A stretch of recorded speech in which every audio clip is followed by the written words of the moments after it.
Les gens veulent travailler, mais on a des problèmes de financement. Ces entrepreneurs qui évoluent dans des secteurs allant de l'agroalimentaire à la décoration intérieure semblent impressionnés par le potentiel dont dispose la Guinée dans divers secteurs d'activité, constat fait à l'occasion de leur séjour en Guinée. Là, ce jour, la délégation est reçue par le président de la Chambre d'agriculture de Guinée avec son homologue du commerce à Casablanca. Ils entrevoient plusieurs chantiers essentiels. Nous avons toutes les opportunités en termes d'électricité, en termes de main-d'œuvre, en termes d'historique, c'est-à-dire socialement, nous accordons une importante capitale à tout ce qui est industrie marocaine. Et donc, politiquement également, nos États accordent des avantages aux industries marocaines, à l'État marocain. Ça veut dire que la délocalisation des industries marocaines pour la production des intrants et autres fertilisants serait une opportunité qui ne poserait pas beaucoup de problèmes aux investisseurs marocains parce que toutes les conditions sont déjà réunies bien avant que l'expression ne se pose et comme c'est le cas aujourd'hui. Pour aider à valoriser ces ressources, les responsables de la délégation marocaine promettent un suivi rigoureux des accords signés.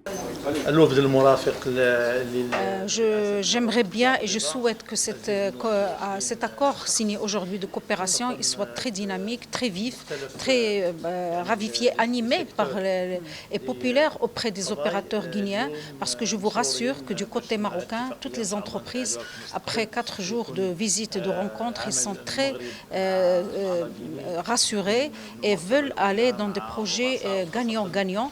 Les entrepreneurs heureux comptent bien revenir cette fois pour directement mettre en exécution les ententes et protocoles signés. Les accords qui ont été faits, c'est l'accord d'une ligne maritime, une nouvelle ligne maritime, et aussi un accord avec la Chambre de commerce et d'industrie et la Chambre agricole. Et on a pu faire aussi une session B2B avec les hommes d'affaires, avec le secteur privé guinéen. Et bien sûr, on a eu beaucoup de contacts. Il va falloir faire un suivi, évidemment, et recontacter ces gens-là.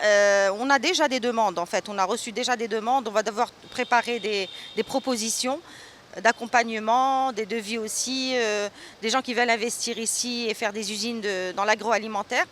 Donc j'espère que tout ça va se concrétiser rapidement, Inch'Allah. Il faut noter que le Maroc reste pour la Guinée un partenaire privilégié, ce depuis très longtemps. Et donc cette mission de la vingtaine de chefs d'entreprise du Maroc vient à renforcer ce partenariat historique déjà solide. Ça s'applaudit, hein?